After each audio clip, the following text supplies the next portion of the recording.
Muy buenos días, bienvenidas y bienvenidos a todas y todos a este curso básico sobre negociación que está coordinando, que está desarrollando el NDI y el programa Red Innovación. En este momento, pues vamos a iniciar con el primer módulo. Mi nombre es Keila González, soy la directora del NDI en México y bueno, el programa de Red Innovación me ha invitado a compartir con ustedes algunos elementos básicos acerca de los procesos de negociación y cómo avanzar efectivamente en un proceso de negociación. Hoy vamos a tener el módulo número 1 que está dividido en dos partes. La primera parte del módulo se concentra en que tengamos alguna reflexión acerca de qué es el conflicto y cómo entendemos el conflicto. Y la segunda parte de este primer módulo se va a enfocar en plantear algunos elementos básicos acerca del arte de negociar. Entonces, iniciamos inmediatamente con la primera parte que tiene que ver con comprender la esencia del conflicto. En este momento, y para esta primera parte, vamos a estar discutiendo dos cosas fundamentales. Uno, que podamos digamos, construir o comprender, entender una definición acerca de qué es el conflicto, pero también que podamos reflexionar acerca de cuál es la visión que tenemos cada una y cada uno cuando nos enfrentamos a una situación de conflicto y cómo podemos avanzar y superar una situación de conflicto. Entonces vamos a estar viendo algunas concepciones y definiciones básicas al respecto, ¿no? ¿Qué es el conflicto? Pero también cómo podemos avanzar en resolver el conflicto. Definiciones de conflicto hay muchas. Hay tantas definiciones como autores que han estudiado, que han tratado de analizar cómo se generan los conflictos, las causas de los conflictos, cómo evoluciona un conflicto. Y por lo tanto, ustedes en todo el material bibliográfico que van a encontrar como parte de este curso, van a poder, digamos, encontrar algunas definiciones que se diferencian en diferentes aspectos, ¿no? Hay algunos autores, por ejemplo, Van Delbert, que se centran mucho más en definir el conflicto como una condición de oposición, ¿no? Donde hay algunas partes involucradas, dos o más partes involucradas, y que las condiciones en las que están opuestas. Van Delbert especifica o enfatiza que las metas en una situación de conflicto, las metas u objetivos que tienen estas partes son contrapuestas, ¿no?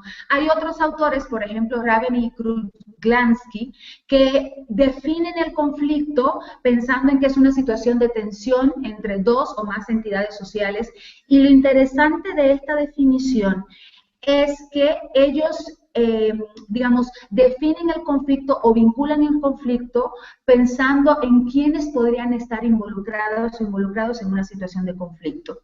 Raven especifica que el conflicto puede darse entre individuos, es decir, de persona a persona, que puede darse entre grupos, incluso dentro de una misma organización o institución pueden haber como grupos o sectores, o puede incluso darse entre organizaciones mayores. Entonces ahí podemos distinguir en esta definición que hay diferentes niveles de conflicto dependiendo de quiénes interactúan en este proceso, ¿no?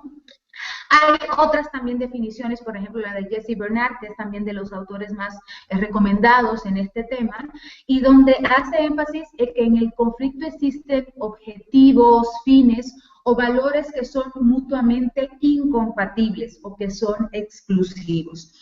Sin embargo, una de las definiciones que a mí me parece mucho más interesante para cambiar y para ajustar la visión que tenemos acerca del conflicto es la que presenta Engelman en el 2002.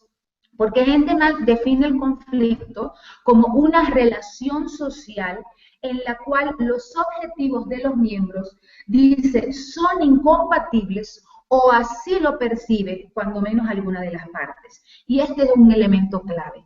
El tema de la percepción que tenemos en una situación de conflicto es muy importante. Incluso porque hay algunos autores que dicen que existe el llamado pseudoconflicto, donde una de las partes percibe que sí hay conflicto, que sí hay discrepancia de intereses, pero la otra no. no hay un conflicto real. Entonces, el tema de la percepción es sumamente importante, no solo por la forma en la que afrontamos los conflictos, sino por la misma situación de conflicto, los elementos que la generan, cómo percibo yo la situación y cómo, a lo mejor en determinadas circunstancias, yo puedo percibir un conflicto y la otra parte no. Entonces, creo que evidentemente es difícil tratar de plantear una única definición acerca del conflicto. Cada una y cada uno de ustedes podrá revisar los diferentes textos y a partir de ahí asumir alguna que le parece mucho más precisa, mucho más completa, pero yo creo que de todas las definiciones hay elementos muy claves. El tema de que parten de objetivos, parten de metas que son o parecen ser contrapuestas o contradictorias, o que obtener o satisfacer esos intereses en contradictorio y que evidentemente pues se da entre dos o más partes, ¿no? Entonces, son algunos de los elementos importantes para tener cuando estamos empezando a comprender qué es el conflicto y cómo nos enfrentamos a él. Hay algunos elementos fundamentales en una situación de conflicto. En primer lugar, para que se presente, deben haber por lo menos dos partes. E incluso hay sí algunos autores que hablan de lo que es el llamado el conflicto intrapersonal, ¿no? Y ya es otro nivel, que es el conflicto que se da internamente en cada una o cada uno de nosotros. Pero el conflicto que tenemos cada día tiene que presentarse por lo menos entre dos partes, ¿no? Y ya ustedes comprenderán, si hay muchas más partes, cuando hay una situación de conflicto que involucra 3, 4 partes, avanzar en un proceso para resolver ese conflicto pues es un poco más complicado, ¿no?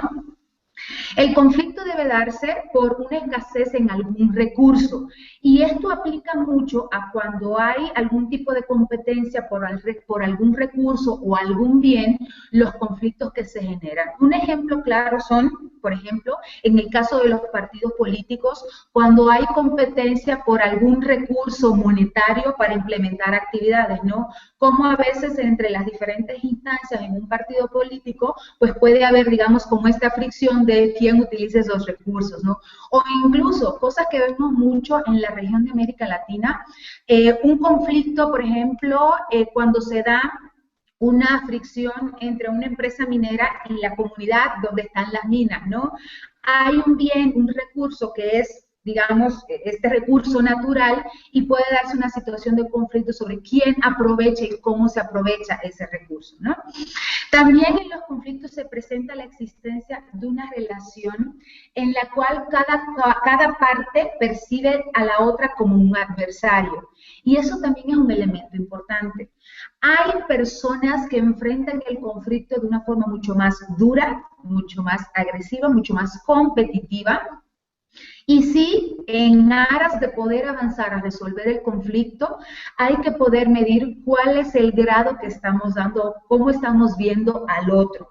Hay una condición de adversariedad, de, bueno, este quiere lo que yo quiero, o hay esta incompatibilidad entre los intereses que tenemos, pero hay que tener cuidado porque a veces las posiciones en las que nos centramos y las visiones que tenemos para abordar el conflicto, pues pueden terminar previniendo o restringiendo la posibilidad de que podamos avanzar a resolverlo, ¿no?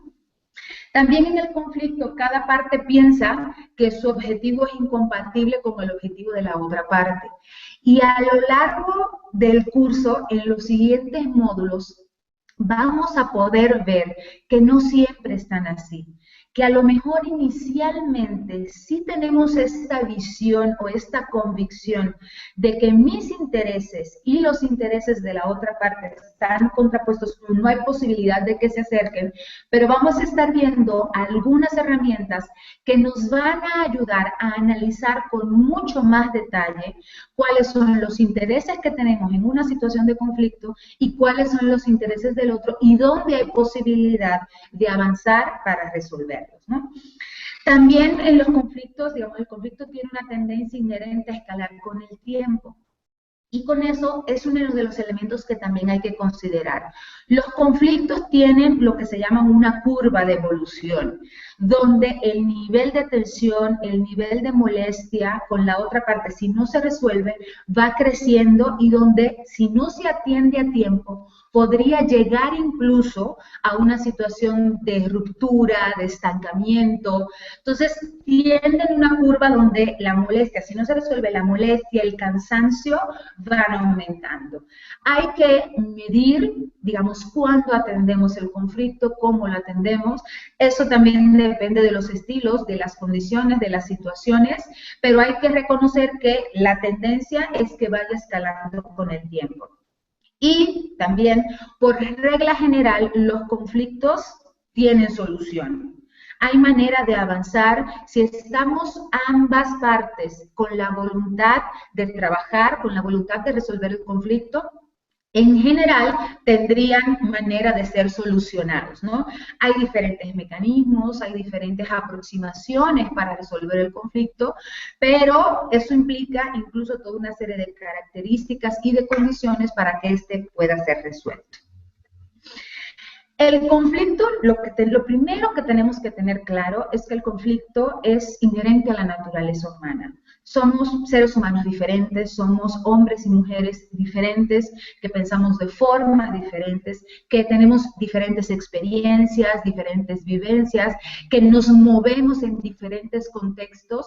Eso nos moldea, eso forma parte de quiénes somos, de cómo hemos crecido, y nosotras y nosotros enfrentamos todos los días situaciones de conflictos.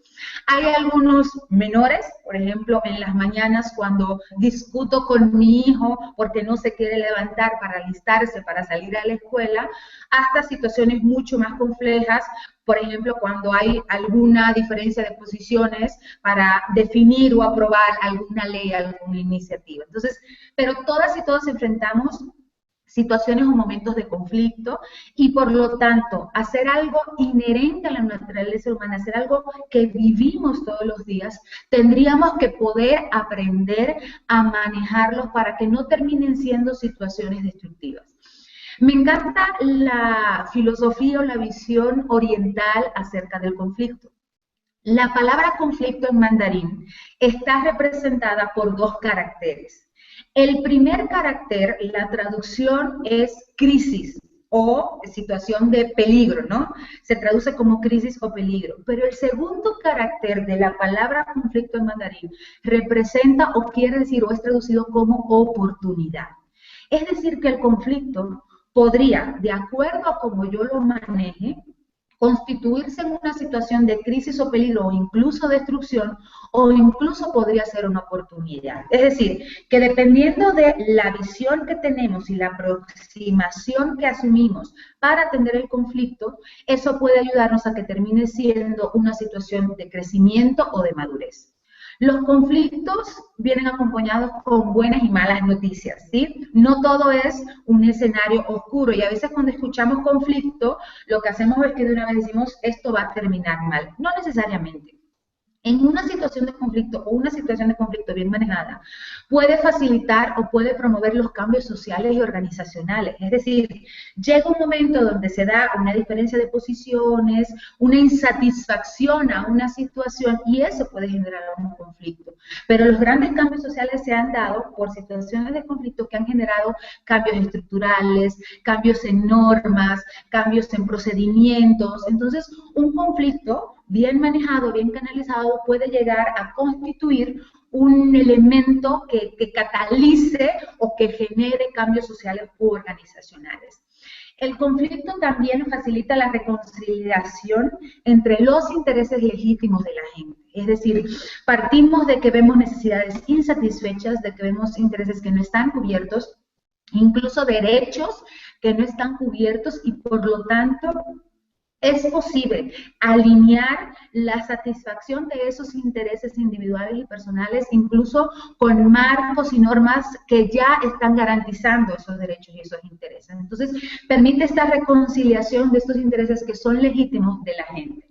Y también el conflicto, adecuadamente manejado, puede fortalecer la unidad de un grupo social, brindando oportunidad de consolidar al grupo. ¿Qué es lo que ocurre? En una institución, en una organización, en un grupo que está en conflicto, hace que todos los integrantes y las integrantes de este grupo, al verse en la necesidad de enfrentar, el mejor término, enfrentar a otro grupo o entrar en una situación de conflicto con otro grupo, lo que hace es que genera cohesión interna. Es un poco la reacción de, a ver, somos el equipo, ¿no? Como cuando te enfrentas en un partido de fútbol a otro equipo del mismo país o de otro país, tú te asumes como, no, este nacionalismo y este de nosotros somos el equipo tal, ¿no? Esto hace, este enfrentamiento o esta situación de conflicto hace que internamente, como grupo, como equipo, como institución, cerremos filas y digamos, tenemos que estar todas y todos en la misma sintonía para poder enfrentar conjuntamente esta situación de conflicto. Entonces, el conflicto bien manejado puede tener muy buenos beneficios. Una pausa, Andrea. Andrea, Dale, no, aquí estoy. una pausita, dame un segundito. Dale, no te preocupes.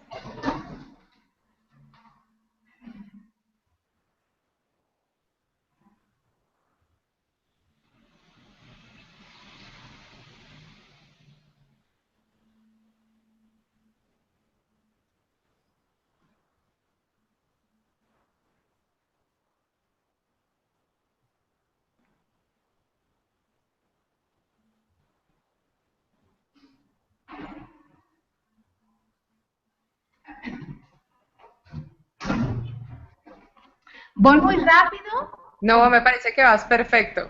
Ok, está bien. Clara, pausado, está perfecto. Ok, está bien. Perfecto. A ver, ok, entonces arranco con la siguiente.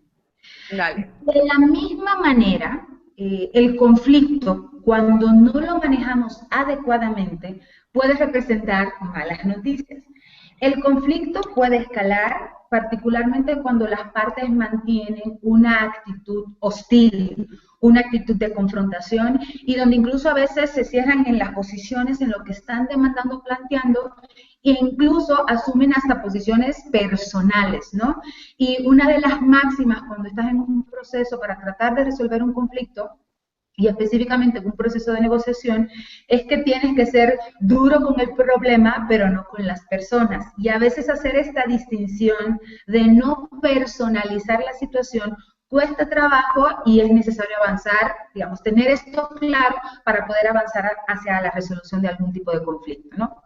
De la misma manera, el conflicto, si no se reconoce o no se maneja adecuadamente, puede ser muy destructivo.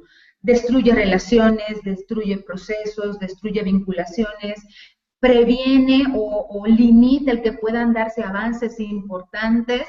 Entonces es necesario reconocer que uno, en primer lugar, tenemos que estar alertas para ver cuando se está generando, cuando estamos ante una situación de conflicto, no ignorarlo, ver las señales, pero también al reconocer el conflicto, tenemos que buscar la manera de manejarlo propositivamente, manejarlo de forma productiva.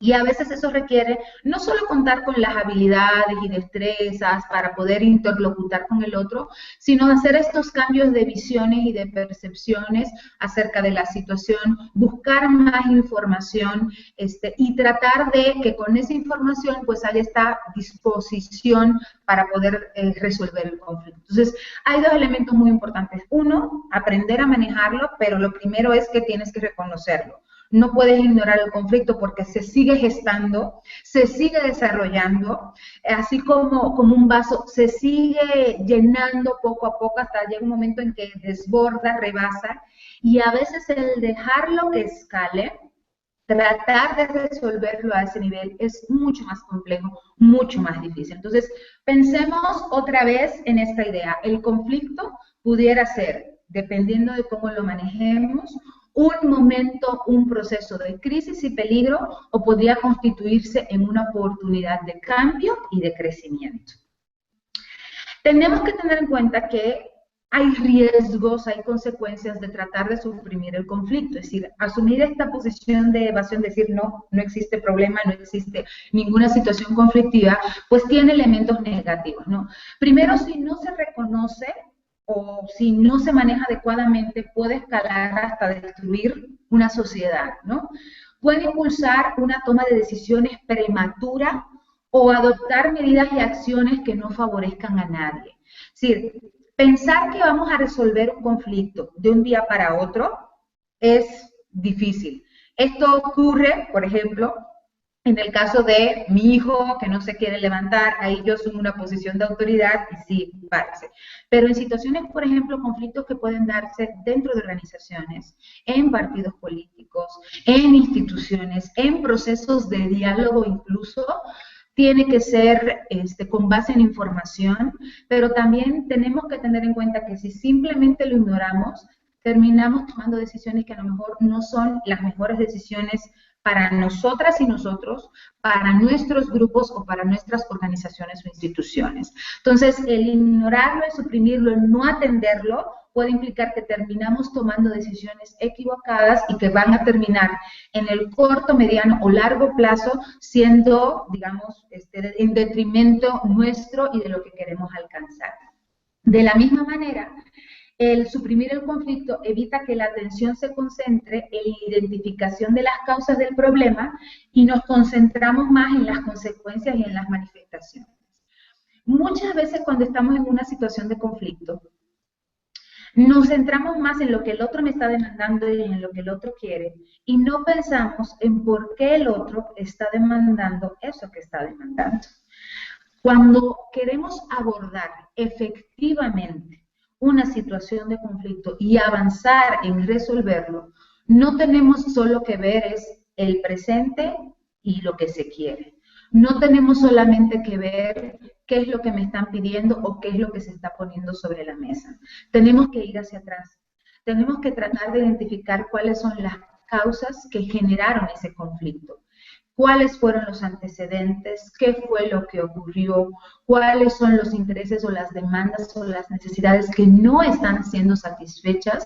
Porque esa información nos ayuda en el proceso de interlocución para resolver el conflicto, pero incluso es importante, y lo vamos a ver más adelante en los siguientes módulos, es una información que nos ayuda a poder identificar posibles ofertas o posicionamientos que pongamos sobre la mesa y que vayan encaminadas a resolver el conflicto.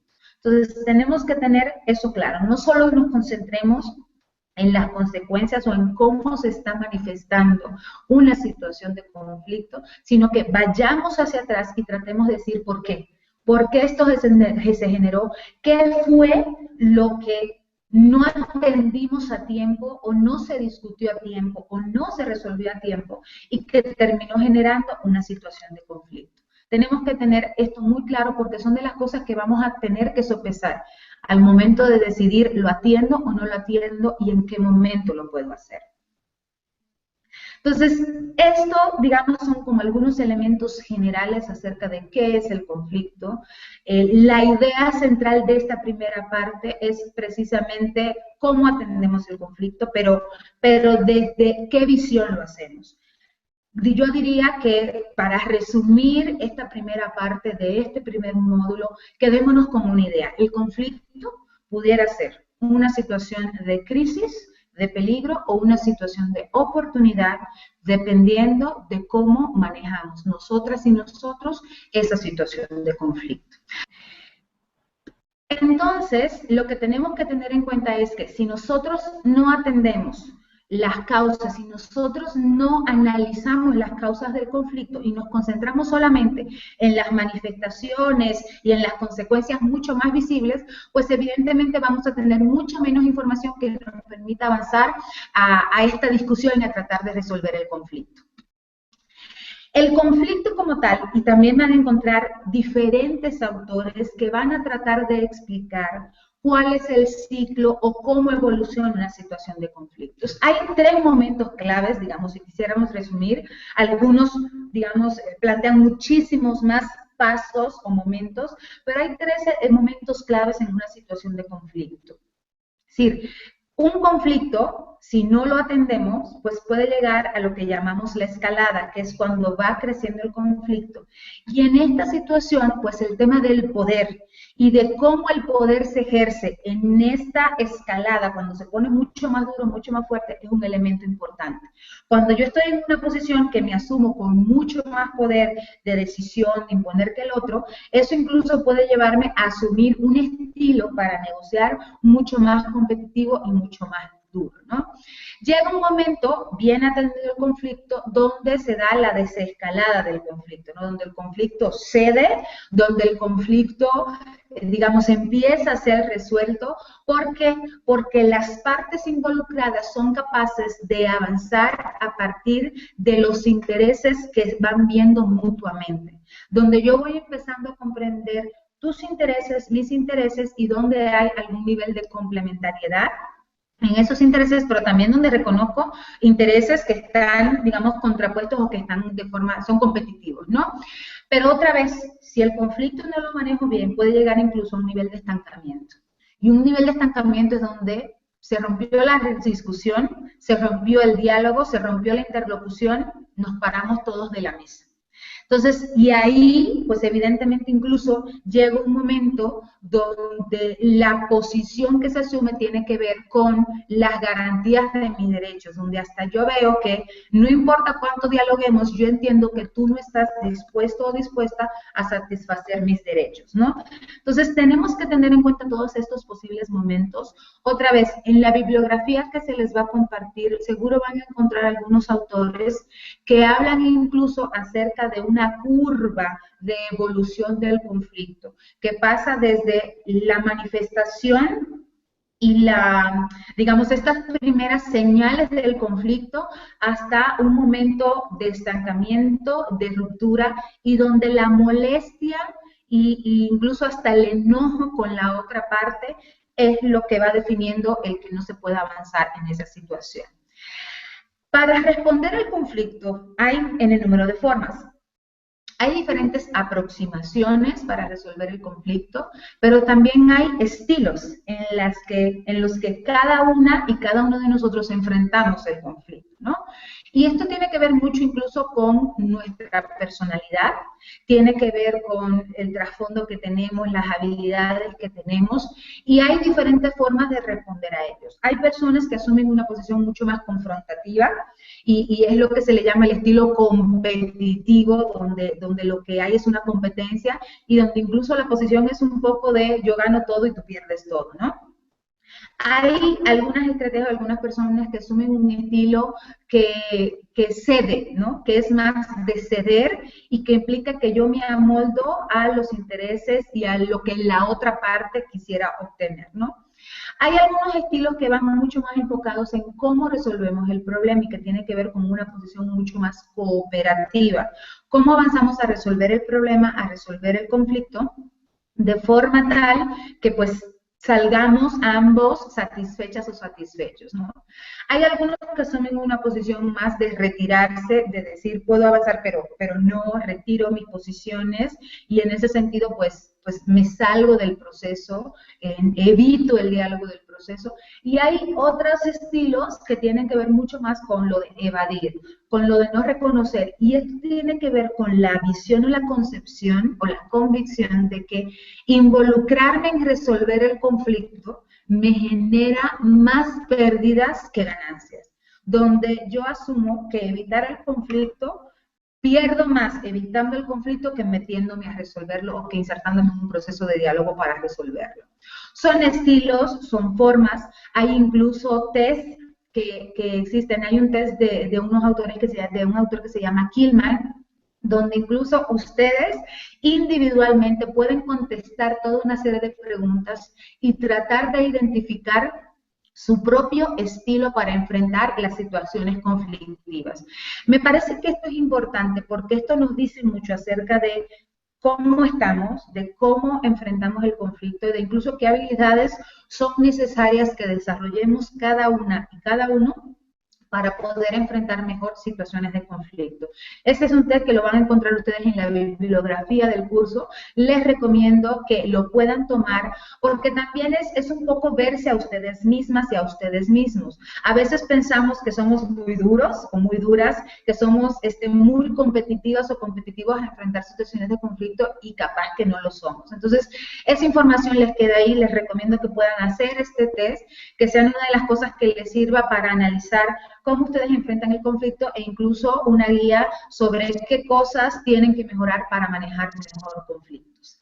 Entonces, hasta aquí tenemos esta primera parte que tiene que ver con comprender mejor a qué nos estamos refiriendo cuando hablamos de conflictos o de una situación conflictiva, pero también la idea que quiero que quede aquí para esta primera parte es que piensen, el conflicto es de todos los días, no van a poder evitar enfrentar conflictos en los diferentes escenarios o lugares donde estén, donde les toca hacer actividad social o política, pero los conflictos pueden terminar siendo situaciones de crisis o peligro o situaciones de oportunidad, dependiendo de cómo ustedes lo manejen. Cuando nos enfrentamos a una situación de conflicto, o cuando aparece una situación conflictiva, hay diferentes aproximaciones para resolver esa situación conflictiva. Algunas aproximaciones caen dentro de lo que se llaman sistemas adjudicatorios, donde corresponde a una tercera parte resolver el conflicto. Y hay otras aproximaciones donde las partes involucradas tienen una mayor digamos, posibilidad de influir, de decidir y de llegar a acuerdos. El poder avanzar en la resolución del conflicto depende mucho más de las partes involucradas que de un tercero, ¿no?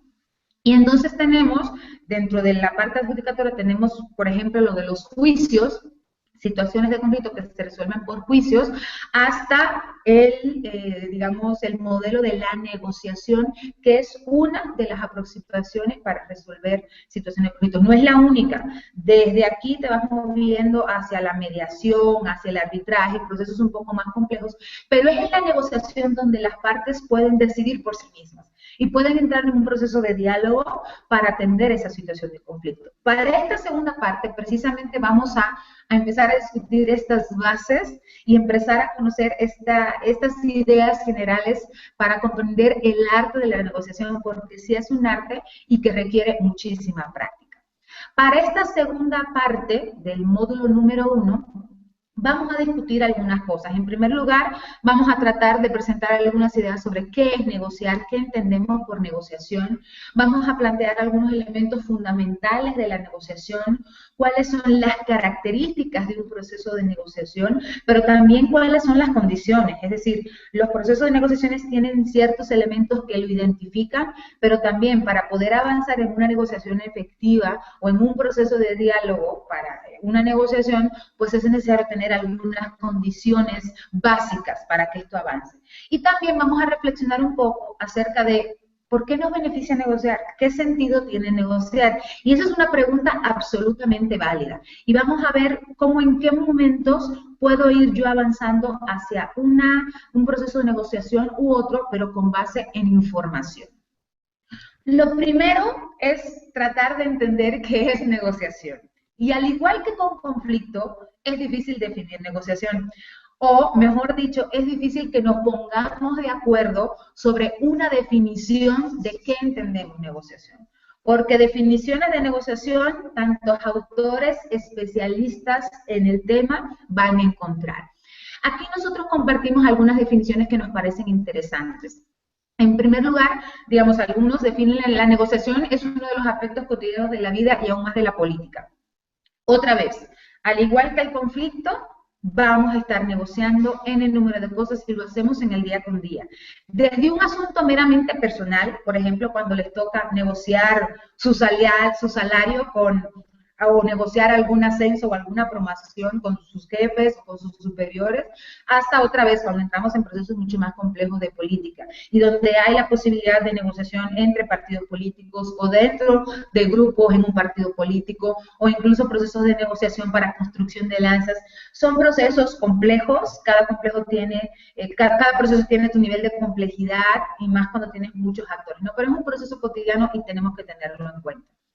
Hay una definición de Gerardo Lechevalier que me parece muy interesante y la compartimos con ustedes acá.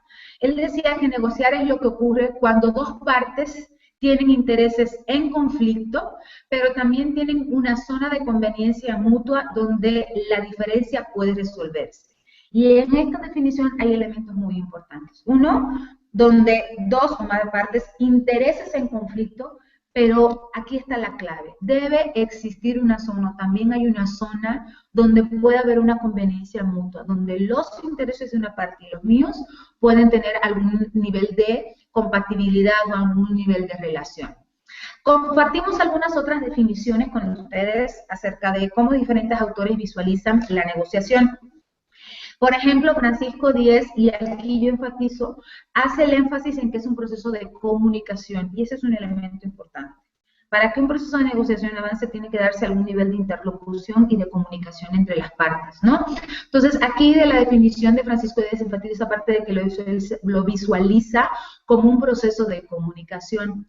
Jorge Salles define la negociación como un proceso, y otra vez, pongan rayita en esto, es un proceso interactivo, pero también es un proceso cooperativo, a través del cual las partes buscan un acuerdo que resuelva su conflicto de manera mutuamente satisfactoria. Entonces, fíjense, resalten aquí la parte de la interacción y la parte de la cooperación en un proceso de negociación. Y, digamos, de los grandes autores en negociación, Fisher y Ury, ponían la negociación como un medio básico para lograr lo que queremos de otros. Es una comunicación de doble vía, otra vez enfatizando la parte de comunicación, para llegar a un acuerdo cuando usted y otra persona comparten algunos intereses en común. Otro énfasis añadido aquí, comparten intereses en común, pero también tienen algunos intereses opuestos. Entonces, en un proceso de negociación, tenemos que pensar que mis intereses y los intereses de la otra parte, hay momentos donde están distanciados, pero a lo mejor hay momentos donde se unen o donde están mucho más cercanos. En el momento que empezamos a asumir esta visión acerca de un proceso de negociación, podemos empezar a caminar hacia resolver el conflicto objeto de la negociación. Hay algunos elementos fundamentales de la negociación. Primero, existe voluntad de cooperación entre las partes, y esto es básico, es decir, tiene que existir esta voluntad de sentarme y cooperar con el otro para poder resolver el conflicto con esta metodología o esta aproximación. Existen intereses comunes e intereses en conflicto de las partes, eso está muy claro en las otras definiciones, las definiciones que acabamos de presentar, ustedes pueden identificar eso. Pero también hay un elemento que tiene que ver con la interdependencia de estrategias e interdependencia de resultados. Es decir, cuando estamos en un proceso, varias partes, dos o más partes, y estamos con esta voluntariedad de querer cooperar, pero donde también estamos tratando de identificar los intereses comunes y los intereses opuestos, evidentemente es un proceso donde lo que tú haces impacta o me impacta a mí y lo que yo hago impacta a las otras partes. Lo vamos a ver un poquito más adelante, pero tenemos que tener claro que es un proceso donde en términos de estrategias y en términos de resultados hay esta vinculación entre lo que hace una parte y lo que hacen las otras. Hay tres características fundamentales de los procesos de negociación y son estas tres que compartimos con ustedes ahí. Lo primero, la voluntad. No me voy a sentar a la mesa a negociar, a dialogar, a tratar de avanzar para resolver esta diferencia que tenemos si no quiero. Es decir, yo me siento a la mesa si es que quiero hacerlo. No podemos obligar a la otra parte. Yo puedo tener la disposición de entrar en este proceso de negociación, pero no puedo obligar a la otra parte a hacerlo. Entonces, un proceso de negociación, para que comience bien, tiene que haber este compromiso y esta voluntad de todas las partes involucradas, de nos vamos a sentar a la mesa a discutir y a reflexionar y a ver cómo avanzamos para resolver esta situación conflictiva. De la misma manera, y tiene que ver con lo último que acaba de mencionar de la diapositiva anterior, hay una interdependencia, es decir, si estamos todas y todos en la misma canasta, aunque estemos juntos pero no revueltos, pero estamos todos en este mismo espacio, entonces lo que tú hagas me va a afectar a mí y lo que yo haga te va a afectar a ti. Y es por eso, y lo vamos a ver más adelante, que cuando estamos en un proceso de negociación hay que definir reglas, hay que definir cuál va a ser la dinámica para que todas y todos involucrados en el proceso, tengamos claro cómo vamos a funcionar, cómo va a avanzar el proceso y tengamos claras las reglas de juego. Hay que tener muy claro que si estoy en este proceso de diálogo, si estoy en este proceso de interlocución, lo que yo haga va a afectar al otro y viceversa. Y una tercera característica de los procesos de negociación tiene que ver con la comunicación. Y las definiciones que vimos antes lo enfatizaban. Tiene que haber diálogo, pero yo resaltaría más que todo, tiene que haber un auténtico proceso de escucha activa. No sé si ustedes han escuchado este término antes, lo que es escucha activa. Escucha activa es cuando yo realmente cierro la boca y escucho genuinamente al otro o a la otra para tratar de comprender lo que está diciendo. Si nosotros y nosotras vamos a una mesa de negociación o entramos en un proceso de negociación sin la disposición de por lo menos escuchar activa y genuinamente a las otras partes, es un proceso en el que no vamos a avanzar. El tema de la comunicación es importante. Es importante para comprender o tratar de comprender la posición del otro. Puede que no estemos de acuerdo, no estoy diciendo que tendríamos que estar de acuerdo con lo que el otro o la otra plantea, pero por lo menos le escucho para comprender y entender de dónde parte su visión y de dónde parte sus planteamientos y sus demandas. Esto nos va a ayudar a poder identificar los intereses que están tras esas demandas, tras esas inquietudes, y nos va a ayudar a generar ofertas o propuestas que sean efectivas, eficientes y que respondan a esas necesidades. Pero si ni siquiera estoy en disposición de escuchar al otro o la otra, pues evidentemente no voy a poder obtener esa información. Adicionalmente, en un proceso de negociación, la comunicación no hace solamente referencia a la parte de escuchar al otro. Tiene que ver también con los mecanismos de comunicación que se definen y se establecen para todo el proceso. Es un proceso que puede tomar días, semanas, meses, y por lo tanto, en esa temporalidad, en ese tiempo, en ese rango de tiempo, ¿cómo nos vamos a estar comunicando cada una de las partes? Son de las cosas que incluso también hay que negociar. Y en los siguientes módulos vamos a ver todos esos elementos que hay que considerar para poner sobre la mesa, ponernos de acuerdo, porque es tan importante discutir los acuerdos y los resultados como el proceso mismo de la negociación. Hay también algunas condiciones para que un proceso de negociación avance. Y aquí, digamos, otra vez van a encontrar en el número de autores que van a listar algunas. Yo creo que hay dos muy importantes. Lo primero es el tema de la percepción de que se puede lograr un acuerdo para mejorar la situación a fin de obtener más que por otros medios. Eso lo vamos a ver en el siguiente módulo. Yo cuando entro en un proceso de negociación, yo puedo decidir si en este espacio tengo la oportunidad real o tengo la percepción de que tengo la oportunidad de satisfacer mis necesidades que por otro espacio. Lo vamos a ver mucho más adelante en el segundo módulo, pero tiene que ver con analizar en los espacios donde tengo la oportunidad de negociar, en cuál espacio percibo que existe una posibilidad mucho más real de que mis intereses sean satisfechos. Y un segundo elemento, una segunda condición, tiene que ver con crear oportunidades para comunicarse, para intercambiar ofertas, pero también para hacer concesiones y construir acuerdos, ¿sí? Esto implica que tiene que haber esta disposición y esta apertura para presentar ofertas y escuchar las ofertas del otro, para también identificar que a lo mejor hay concesiones que tengo que hacer, pero donde el otro también puede hacer concesiones, pero que a partir de ahí, de estas ofertas y estas concesiones, podemos construir acuerdos que satisfagan las necesidades del otro y también las mías, ¿no? Son elementos muy importantes a considerar y donde tendríamos que tratar, si no lo tenemos, tratar de buscar la información que nos permita ver si estas condiciones se estarán dando o estarán presentándose en un espacio de negociación en comparación con el otro. Hay diferentes, digamos, aproximaciones o diferentes explicaciones o diferentes, digamos, categorizaciones acerca de los tipos de negociación. E incluso hay autores que definen diferentes procesos dependiendo de qué tanto se gana o se pierde de las posiciones que asumen.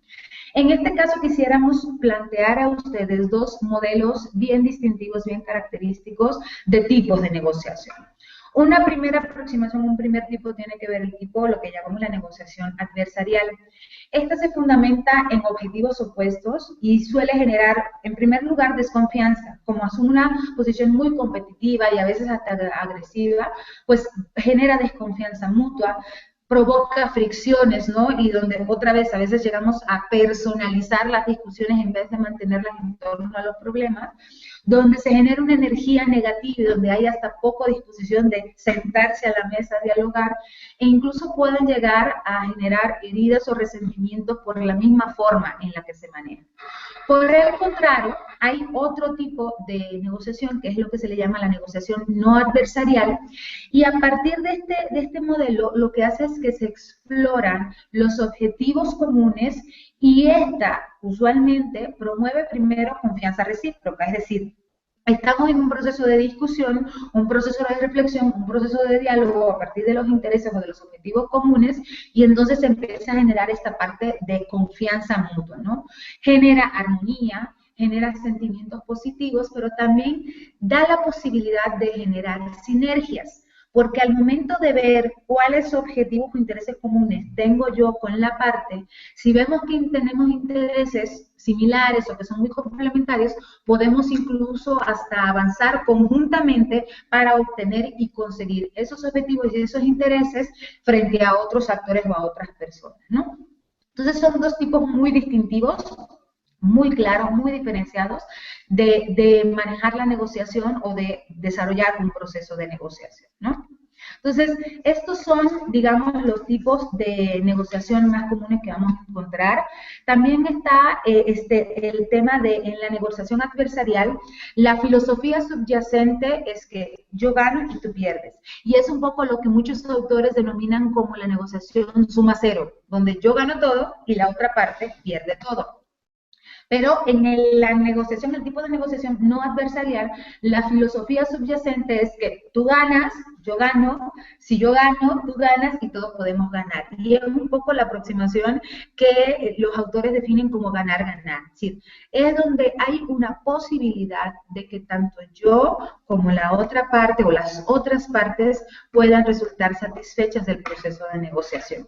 Y es la recomendación que hacen muchos autores de, digamos, avanzar donde no quedo yo con ese resentimiento, porque imagínense ustedes, asumir un tipo de negociación adversarial, yo gano todo y el otro pierde todo, eso usualmente lleva a la ruptura de relaciones, a la ruptura de procesos y, como sabemos, en política hoy podemos estar en una posición de cierto poder, pero en el futuro no sabemos y por lo tanto siempre es importante dar valor a las relaciones futuras.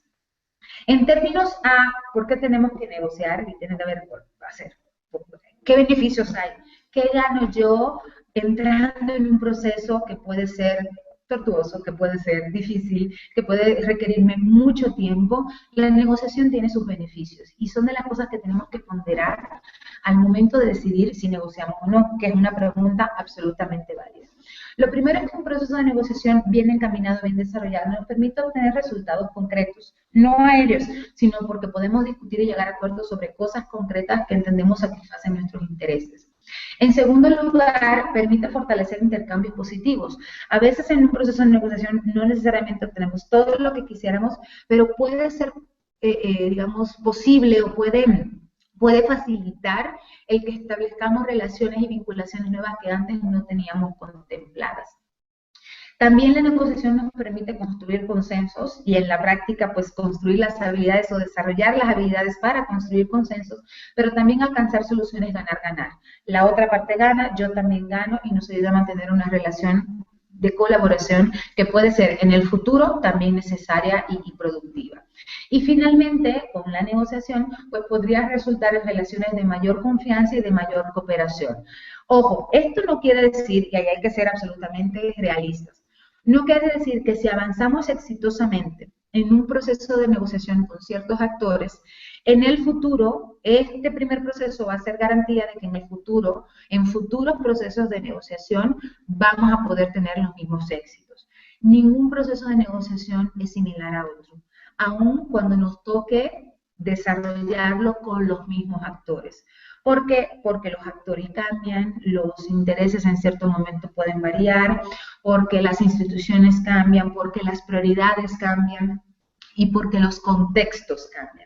Entonces tenemos que tener en claro que si bien nos puede ayudar a construir relaciones cooperativas de mayor confianza, eso no garantiza que los procesos se van a dar exactamente igual. Pero sí te podemos entrar en un futuro proceso de negociación con una convicción de que con la otra persona sí se puede dialogar, sí se puede trabajar, sí se puede llegar a acuerdos por la experiencia previa que tenemos, ¿no? Entonces, estos son algunos de los elementos básicos acerca de qué entendemos como negociación. La idea es que en los siguientes módulos estaremos trabajando con ustedes, primero toda una serie de pasos que nos puedan ayudar o que les puedan ayudar a desarrollar, construir, a diseñar procesos de negociación efectiva, pero también vamos a estar compartiendo con ustedes una serie de herramientas que pueden ayudarles en ese proceso. Diseñar un proceso de negociación requiere sentarnos, requiere buscar información, requiere analizar esta información y requiere diseñar estrategias para ese proceso. Y lo que vamos a estar viendo en los siguientes módulos es precisamente eso. Hasta aquí es el módulo número 1 que tiene que ver con estos elementos de entender el conflicto y el arte de la negociación. Les recomendamos que puedan revisar con calma las bibliografías que estamos compartiendo con ustedes vía la plataforma de Red Innovación, que puedan hacer los ejercicios y poner en práctica algunas de estas ideas y evidentemente pues quedamos a sus órdenes ante las dudas o los comentarios que ustedes tengan acerca de este módulo, acerca de los materiales y acerca del curso. Muchísimas gracias. Nos vemos en el módulo número 2.